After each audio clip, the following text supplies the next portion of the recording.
Welcome to the deep dive. This is where we take that stack of sources you've shared with us and we really unpack the most important bits of knowledge, tailoring it just for you. Today, we're focusing on key developments relevant for June 16th, 2025. This is part one of the material you sent over. Our mission, as always, is to cut through the noise, pull out the essential insights, and help you connect the dots.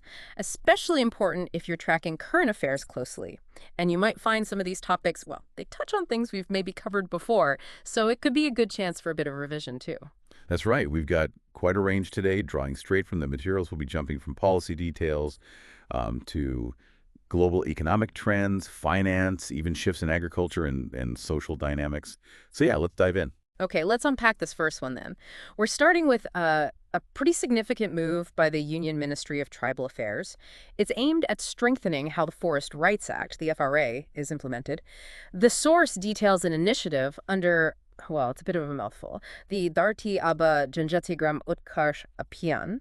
Thankfully, it's also known as DAJGUA. Yes, DJDUA. And what's really striking, according to the source, is the sheer scale of this new administrative structure they're proposing. Under this DJGU program, the ministry has sanctioned, get this, 324 new district-level FRA cells.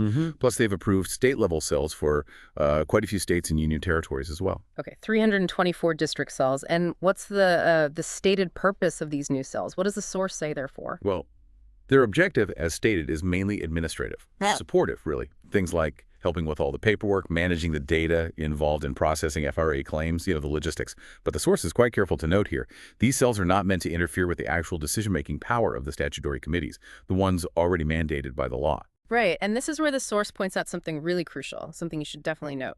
These new cells, they're being set up and governed by rules that come from the DAJUA program, not from the main law itself, the Forest Rights Act of 2006. Exactly, and that's a critical distinction.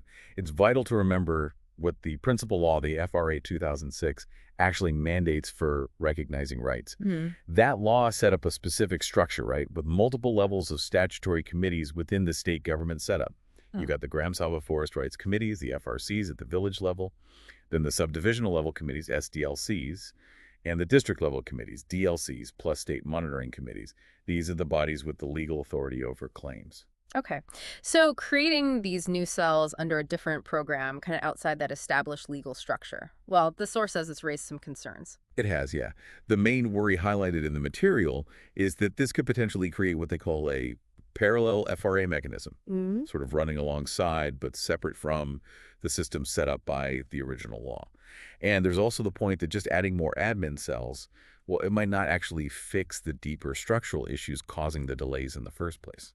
That leads to the big question then. What does the source actually identify as the key reasons for all those pending FRA claims? Is it just paperwork? According to the material, it's more systemic than that. Two main things pop out. First, the statutory bodies themselves, particularly the SDLCs and DLCs, they just don't meet often enough. These are essential for approving claims. And second, there seems to be a kind of persistent reluctance or maybe lack of cooperation from forest departments when it comes to actually processing and implementing claims, even after they've been approved by the committees. That really puts the focus elsewhere, doesn't it? Away from just admin support and onto these core procedural or maybe political hurdles. The source also gives a handy summary of the types of rights the FRA grants. Things like land for living or farming up to 4 hectares, collecting minor forest produce, grazing, managing forests. And these rights have specific features, right? They do, yes. And understanding these is important. They're heritable, so they pass down in the family. But critically, they're non-transferable, non-sellable. You can't just sell them off. And if the right is given to someone who's married, it has to be jointly registered in the names of both spouses. Oh, and a key point for implementation. Activities on land where rights have been granted under FRA, they're exempt from needing prior clearance under the Forest Conservation Act of 1980. Okay, I think that gives us a really solid grip on this FRA initiative, the concerns the source raises, and those underlying implementation issues. Let's switch gears now. We're moving to a major global topic straddling environment and economics, carbon pricing. Our material here comes from the World Bank Group's State and Trends of Carbon Pricing 2025 report. Right, and this report really drives home how fast carbon pricing is being adopted globally. It's quite dramatic. The number of these instruments worldwide, it's shot up from just 5 back in 2005 to 80 now. And the report specifically mentions countries like India, Brazil, Turkey, as being really active in developing their own systems. 80 instruments, wow. Could you quickly define carbon pricing for us and maybe explain the two main types the report talks about? Sure. So carbon pricing, at its heart, is about making polluters pay for their greenhouse gas emissions. It's putting a price on that external cost. The two main tools are, first, carbon taxes. That's where the government sets a direct price per ton of emissions. And second, emission trading systems, ETSs. You might know them as cap and trade. Here, the government sets a limit on total emissions, and then lets companies trade permits to emit. The report counts 43 carbon taxes and 37 ETSs operating globally right now. 43 taxes, 37 ETSs, that's quite a spread. What are some of the key numbers or trends from the report that really jump out? Well, together these instruments now cover about 28% of global greenhouse gas emissions, which is significant, though still leaves a lot uncovered. And they're generating serious revenue, over $100 billion globally in 2024. Though, the report kind of implicitly asks, is this money actually being used effectively for climate action or just padding government budgets? That's a key question. Interesting point. And which economic sectors are mostly covered by these pricing schemes? The power sector sees the highest coverage, followed pretty closely by industry. But big emitting sectors like agriculture and waste management, they're still largely outside the scope of most current policies. The report also flags a challenge in the voluntary carbon credit market supply keeps outpacing demand. There were nearly 1 billion tons of unretired credits globally in 2024. That imbalance could weaken the price signal. And thinking globally policy-wise, the report mentions the Paris Agreement's Article 6. That provides the framework for countries to cooperate on carbon markets. The source notes that COP29 in Baku recently finalized the rules for both Article 6.2, that's about cooperative approaches between countries, and Article 6.4, which sets up a central UN-supervised crediting mechanism. We're also seeing more carbon border adjustment mechanisms, or CBAMs, like the EU's one. These try to put a carbon price on certain imports to level the playing field for domestic industries that already face a carbon cost. Right, CBAMs. And bringing it back home to India, the source mentions a specific national development here. Yes. India set up its own carbon credit trading scheme, the CCTS, back in 2023. It works through two main ways: a compliance mechanism where certain energy-intensive sectors have to meet emission reduction targets, and an offset mechanism. This lets other entities who aren't obligated undertake projects to cut or remove emissions and then generate tradable carbon credit certificates from those projects. Okay, that paints a really clear picture of the carbon pricing scene, both globally and in India, based on that report. Now, shifting again, let's look at administrative reforms, specifically how government schemes get implemented and funded. Our source material points to new guidelines from the Union Finance Ministry about releasing funds directly for central sector schemes. Right. And just a quick reminder, central sector schemes are the ones funded 100% by the central government. They're usually implemented by central agencies, typically covering subjects on the union list in the Constitution. These new guidelines seem like a major push for better financial management. So what are the key features? What's changing with these guidelines? Okay, first, each central sector scheme will now have a single central nodal agency, a CNA. This CNA could be an autonomous body, a PSU, maybe even a state agency gets appointed by the union ministry in charge to handle the scheme's money. Second, there's a big emphasis on realistic budgeting and, crucially, the lapsing of unspent funds.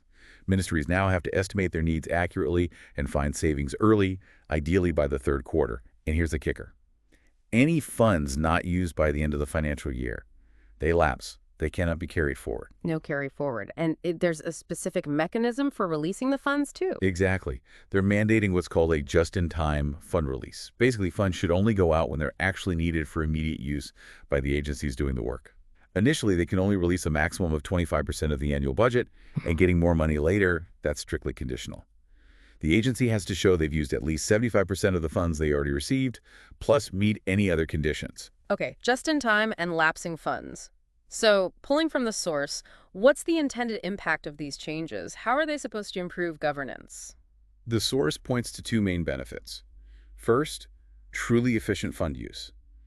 By limiting the initial cash and demanding proof of high prior usage, the idea is to stop funds just sitting idle in various bank accounts, make sure the money is actually working towards the scheme's goals. Second, it really boosts accountability. If you want more funds, you have to prove you've properly used what you got before.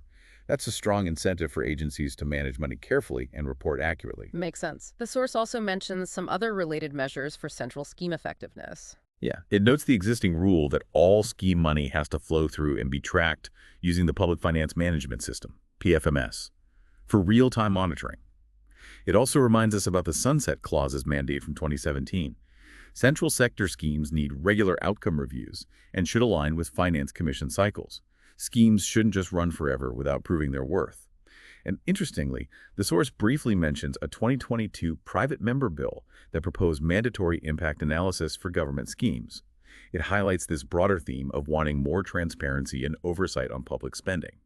That gives us a clear view of those administrative and financial reforms. Let's move now to another area seeing big changes: digital transformation in agriculture. Our source highlights a really substantial allocation from the Union Agriculture Ministry for something called Agri Stack. Indeed, a hefty Rs 6,000 crore allocated for Agri Stack under the bigger umbrella of the Digital Agriculture Mission, or DAM. The source breaks it down. Rs 4,000 crore is for building comprehensive farmer registries, including integrating legal air info, and the other Rs 2,000 crore is for carrying out digital crop surveys across the country. Okay, tell us a bit more about the Digital Agriculture Mission itself. What's the goal there? So the DAM kicked off in 2024. Its main aim is to build a strong, integrated digital ecosystem just for agriculture. The core idea is farmer-centric digital solutions, providing timely, reliable information crops, land, weather, markets, you name it. It envisions creating digital public infrastructures, DPIs, specifically for ag, with Agri Stack as a key foundation, alongside things like the Krishi Decision Support System. Right, Agri Stack is a foundational DPI. How does the source describe its structure, its architecture? It's described as a digital public good, kind of like Aadhaar or UPI, but for farming. And it uses a federated architecture. What that means basically is the data isn't all stuck in one giant central database. Instead, it's spread across state and UT level databases that can talk to each other. This allows for collaboration between centers, states, and UTs, while potentially letting states keep control over their specific farmer data. Federated architecture, okay. And what are the key databases or registries being built as part of Agri Stack? The source flags several key components. First, the Farmer's Registry. This is meant to be a full profile of every farmer land details, etc., managed at the state UT level. Second, geo-referenced village maps, providing that crucial spatial layer. And third, the Crop Zone Registry. This gets filled using the Digital Crop Survey, or DCS. The source notes the DCS uses mobile tech to collect precise, real-time crop data straight from the field. It's intended to replace older manual methods like Girdawari for estimating crop yields. Wow, replacing Girdawari with the digital survey, that's a huge shift on the ground. The source also mentions other related digital initiatives. Yes, briefly. It mentions the Krishi Decision Support System, also launched in 2024. That aims to pull together all sorts of data satellite images, weather, soil info, standardize it, and provide actionable insights. There's also ongoing nationwide soil resource mapping happening, and efforts to automate other surveys, like the General Crop Estimation Survey, using digital tools. They call it DGCES. So it's a really comprehensive digital push in agriculture. Definitely sounds like it. Okay, let's pivot to a very different topic now, social dynamics, specifically looking at intergenerational relationships. Our material here is based on a report called Youth Respect Elders, but Struggle to Connect. Right. This report explores how big demographic changes, people living longer, families changing shape, are impacting how different generations interact and understand each other. It points out challenges for both sides. Elders might feel isolated or that their experience isn't valued, while youth are navigating, different social pressures and technology. The report really highlights how important effective communication across these age gaps is becoming. So what does the report say are the main reasons for this communication breakdown? What's disrupting the connection? It makes a few interesting points. First, it uses something called the Generational Gap Perception Index. And it suggests the disconnect isn't just about age difference. It's more tied to things like perceived gaps in education, how dependent people feel on each other, and maybe most significantly, emotional distance. Second, actual communication barriers. Interestingly, both elders and youth pretty much agree. Busy youth schedules are the #1 practical hurdle, cited by 76% of elders and 74% of youth as preventing them from spending time together. And finally, comfort levels really vary by topic. Talking about general life advice might be okay, but discussing career or education plans, that ranked among the least comfortable subjects for both groups. That variation by topic is really specific, isn't it? The report also mentions differing views between youth and elders on things like aging. Yes, it contrasts these perspectives quite clearly. For instance, Youth often primarily associate elders with wisdom, but elders themselves, they more frequently report feeling emotional neglect or a loss of autonomy.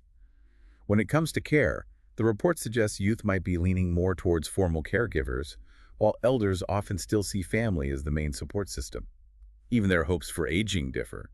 Youth might imagine independent living, maybe near family or in communities, whereas elders might still prefer living with family or being cared for directly by them. Those differing views really underline the disconnect the report talked about. So, based on all this, what does the source recommend?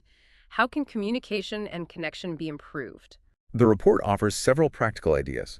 It suggests putting aging sensitization programs into school and college curricula. Build empathy early about the realities of aging. They propose youth-led training, like digital buddy programs where tech-savvy young people can teach digital skills patiently to elders. It also recommends setting up community-based elder support centers, not just for services, but crucial emotional counseling too. And finally, pushing for intergenerational programs like a wisdom exchange, creating spaces for elders to share traditional skills and knowledge while youth bring modern insight. This sounds like really concrete steps. All right, we've covered those 5 main areas pretty thoroughly. Now let's shift to some quick hits, other important, distinct developments highlighted in the sources. Just a quick run through. Okay, first up, a forest fire reported near NH-144A in J&K's Riezi district. Spread quite widely. Fires can be natural lightning, drought, but many are human-caused. Think DM cultivation, carelessness with cigarettes or campfires, and climate change making things worse with drier, hotter conditions. India does have measures. The Forest Fire Prevention and Management Scheme, FPMFS, a National Action Plan, and the Forest Survey of India's Fire 2.0 satellite alerts using Modi's and VIR's data for early warnings. Next, Ship Kiles. That's a mountain pass ride. Himachal Pradesh, India-Tibet border, high elevation about 3,930 meters, historically important Silk Route trading post. And it's where the Sutlej River enters India. The source notes Himachal Pradesh just restarted border tourism activities there after being closed since the pandemic began in 2020. Then there's Avalist. This is described as the first truly unified global checklist of bird species. Its main goal: support bird conservation worldwide by providing one consistent, authoritative list. It's a big collaboration between major bird organizations globally, it's live now, and meant to replace potentially conflicting lists. Includes over 11,000 species currently. We also have a note on Ram Prasad Bismil, mentioned because of his birth anniversary on June 11th, a major freedom fighter, revolutionary leader, key contributions. Involved in the Mainpuri conspiracy, co-founded the HRHSRA, led the Kakori train robbery, protested prison conditions with a hunger strike, and wrote significant works under pseudonyms. He was martyred by the British in 1927 after the Kakori case. Geopolitics next. The Strait of Hormuz. Highlighted due to recent Israel-Iran tensions. It's that narrow channel between Oman and Iran, linking the Persian Gulf to the Gulf of Oman and the Arabian Sea. Hugely significant. It's the world's most vital oil choke point. About 21% of global oil consumption passes through it, bordered by Iran, UAE, and Oman. And on the tax front, virtual digital assets, VDAs, think crypto. The CBDT is apparently investigating potential tax evasion and money laundering using VDAs. VDAs use blockchain tech, key tax rules from the 2022 Finance Act, a flat 30% tax on gains from transferring VDAs, plus a 1% TDS on the transfer amount for residents over threshold. The source says CBDT is using a NUG-GE approach, non-intrusive usage of data to guide and enable, trying for voluntary compliance first. A quick medical update. Statins and sepsis. A new study suggests statins, usually for cholesterol, might help reduce deaths in sepsis patients. Sepsis is that dangerous body response to infection. Statins have anti-inflammatory, immunomodulatory effects, among others, which researchers think might help calm the body's overreaction in sepsis. And finally, air safety. The Aircraft Accident Investigation Bureau, AAIB, mentioned because they recovered the black box from a recent Air India crash. Remember, black boxes are actually bright orange. They have 2 parts: the flight data recorder, FDR, for technical data, and the cockpit voice recorder, CVR, for audio. Built tough steel or titanium to survive crashes, usually in the tail, their whole purpose is accident investigation. Right, and the AAIB itself, set up in 2012 under the Ministry of Civil Aviation. They investigate accidents and serious incidents independently, following international standards. Their remit covers civil aircraft over 2,250 kilograms all-up weight, or any turbojet turbofan like the Boeing 787 in that Air India crash. And just one last point from a UN Women fact sheet, Women Political Leaders 2025. It flags a worrying global trend. Women are disappearing from political leadership roles. Globally, only about 22.9% of cabinet ministers are women. And what's really stark and frankly concerning from this report is India's specific position. India ranks 174th out of 181 countries for women in cabinet positions. Only 5.6% of cabinet leaders are women here. That's among the lowest globally. The report also points out bias in which portfolios women get mostly social sectors, while men tend to hold the economic, finance, and strategic roles. Wow, okay. That was a whirlwind tour through a lot of different areas from, the nitty-gritty of FRA implementation and scheme finance to big global trends like carbon pricing and women in leadership, tech shifts in farming, and specific updates on geopolitics, health, aviation safety. It really shows the sheer range of information you're grappling with, the complexity across so many fields. It really does. And maybe thinking about all these seemingly separate points together, the refining of policy mechanisms like FRA cells or finance rules, the disruption from technology like Agri Stack, global pressures like carbon pricing or Hormuz tensions, and these social shifts like intergenerational issues or women's leadership. How do all these pieces fit? How do they reflect or maybe shape India's broader development path and the multifaceted challenges it's navigating right now? It definitely leaves you with something to think about, how these different threads connect. That's a great thought to end on. Remember, this deep dive was put together specifically for you, drawing from the materials you shared. We really hope breaking it down like this helps clarify the key takeaways as you prepare. Absolutely. Hope it was useful. And if you did find this valuable, please do take a second to like and subscribe. It genuinely helps us keep creating more deep dives just like this one. Thanks for tuning in. Until next time.